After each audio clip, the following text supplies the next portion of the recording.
इसे उत्तर प्रदेश से सुषमा ने पूछा है। पूछती हैं, हिंदू धर्म में मूर्ति पूजा पर अधिक विश्वास है, ये हमारे लिए कितना जरूरी है? पहले आओ जानते हैं हिंदू धर्म क्या है, जिसे हम सनातन धर्म कहते हैं, जिसको हम आदि धर्म कहते हैं, जिसको हम सतधर्म कहते हैं। चूंकि ये हिंद में पैदा हुआ इसलिए इसी का नाम हिंदू धर्म है। हिंदू धर्म सनातन धर्म का ही दूसरा नाम है। तुमको जानकर आश्चर्य होगा कि गौतम बुद्ध भी धम्म पद में बार बार कहते हैं, भिक्षुओं जो बातें मैं तुमसे कह रहा हूं, एस धम्मो सनातनो, यही है सनातन धर्म। अर्थात बुद्ध ने कहा कि जो वे प्रतिपादित कर रहे हैं वो सनातन धर्म है।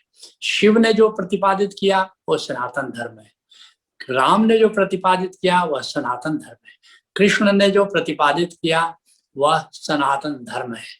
और बाद के जो संत आए, गुरु नानक देव आए और कबीर आए, ये सब आए, ये इन्होंने जो भी प्रतिपादित किया वह सतधर्म या सनातन धर्म ही था।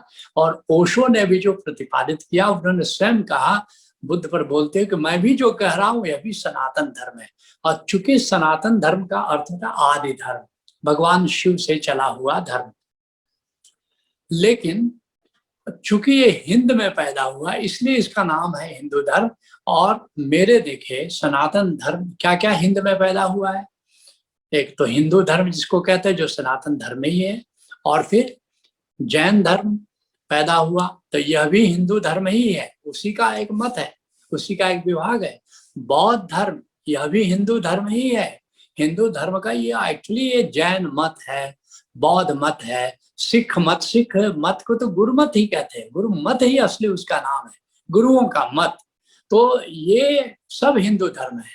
और जैन धर्म, बौद्ध धर्म, सिख धर्म या मत जो भी कहो, ये हिंदू धर्म। हिंदू धर्म क्यों कहेंगे? क्योंकि ये हिंद में ही पैदा हुए। अब इस्लाम को हिंदू धर्म तुम नहीं कह सकते हो, लेकिन इस्लाम भी सनातन धर्म ही है। क्यों?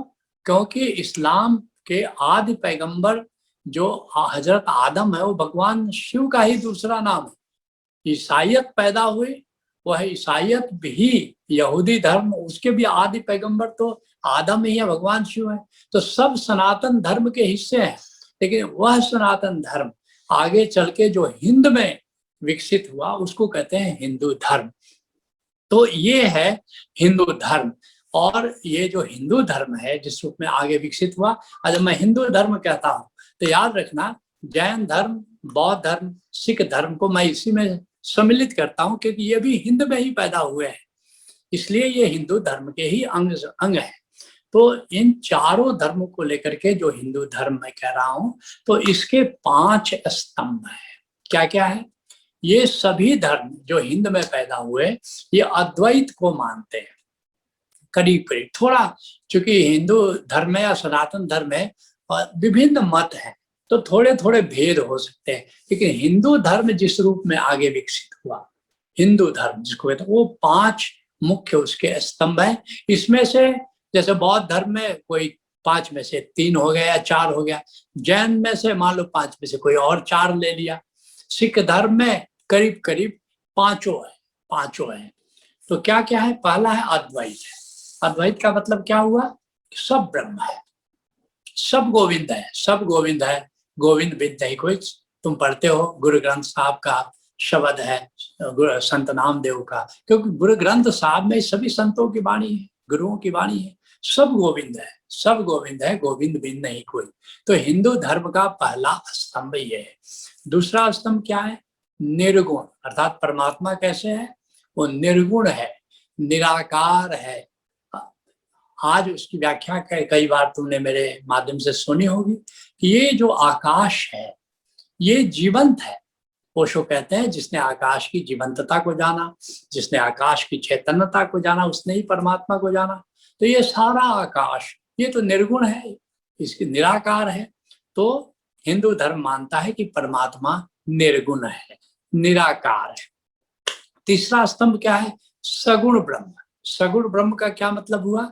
कि परमात्मा निराकार है लेकिन कभी कभी मनुष्य रूप धारण करके धरती पर आता है, जैसे भगवान राम आए, जैसे भगवान कृष्ण आए, जैसे भगवान बुद्ध आए। हाँ, उसमें जो निर्गुण संत है वे मानते हैं कि परमात्मा निराकार है, वो अवतार लेकर के नहीं आता, ये भगवान विष्णु अवतार लेकर के आते हैं। ये थोड़ा भेद है, लेकिन ये दोनों मत प्रचलित है। तो कि वो परमात्मा अवतार लेकर आते हैं, जैसे गीता में प्रतिपादित है कि परमात्मा स्वयं अवतार लेकर के आता है। लेकिन संत मत, गुरु मत में देखोगे कि भगवान विष्णु अवतार लेकर के आते हैं। तो ये तीसरा स्तंभ है।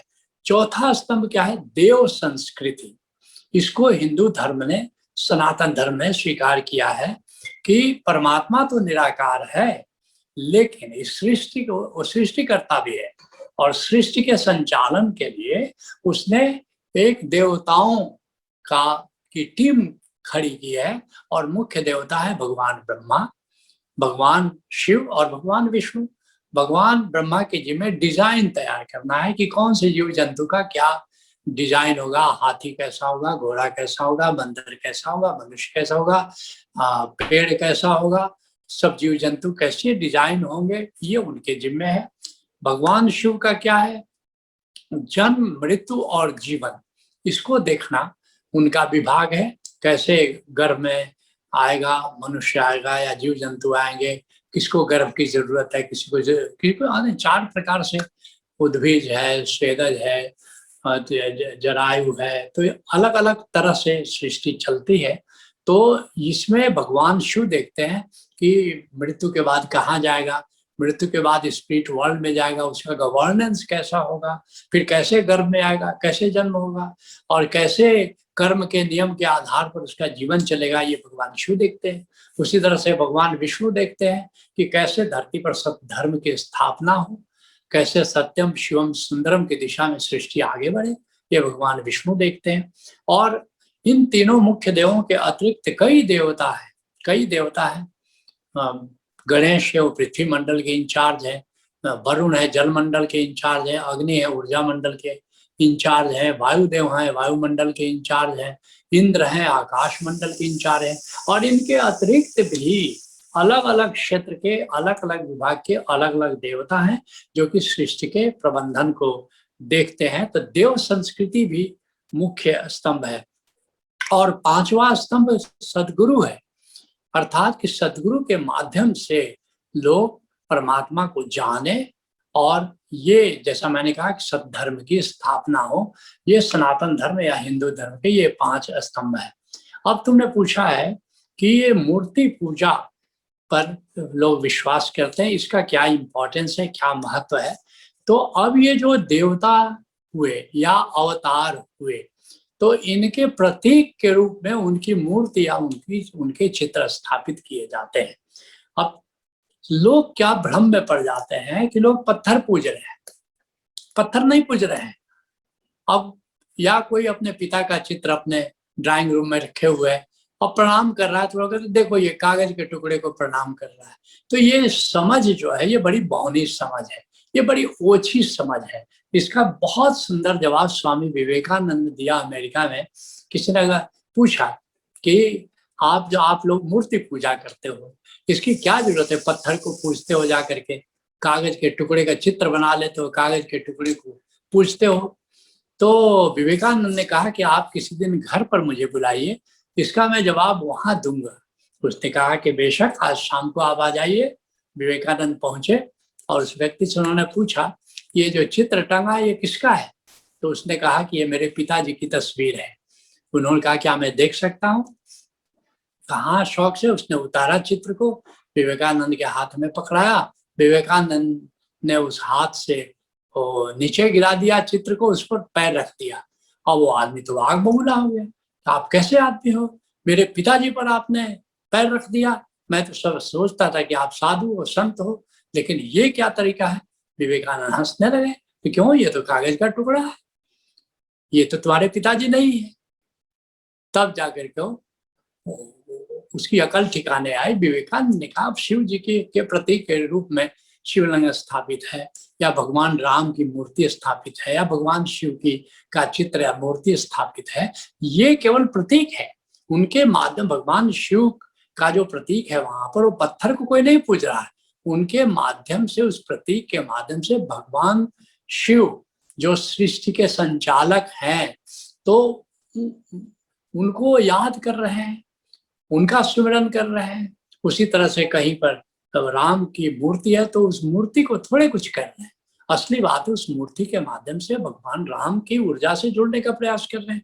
अब हनुमान जी की कहीं मूर्ति है तो हनुमान जी को थोड़े, उस पत्थर की मूर्ति को थोड़े प्रणाम कर रहे हैं, वास्तव में उसको तो प्रतीक है जिसके माध्यम से हनुमान की ऊर्जा से हम जुड़ने का प्रयास कर रहे हैं। तो इस दृष्टि से मूर्ति पूजा का महत्व है कि मूर्ति या चित्र के माध्यम से जो महापुरुष है, जो देवता है, उनकी ऊर्जा से हम जुड़ने का प्रयास करते हैं। तो इस रूप में मूर्ति पूजा का महत्व हमको समझना चाहिए।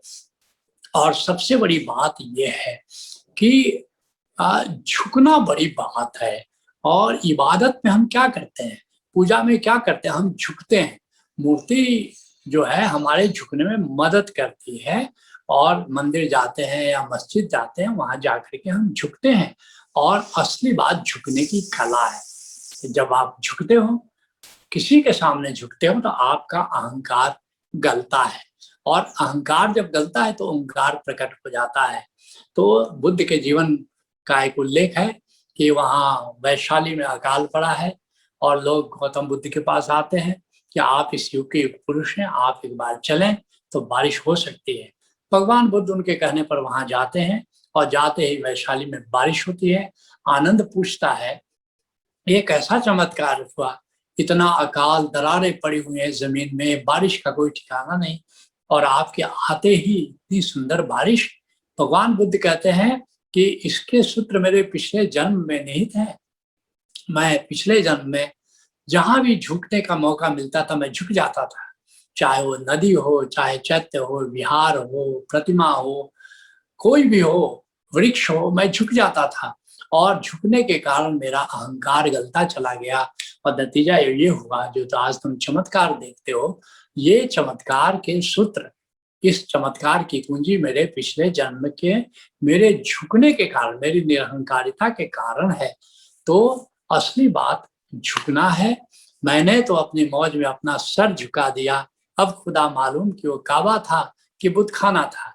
असली बात झुकना बड़ी बात है, इबादत बड़ी बात है कि तुम कहाँ इबादत करते हो, किसके माध्यम से इबादत करते हो, किस प्रतीक के माध्यम से इबादत करते हो, ये गौण बात है।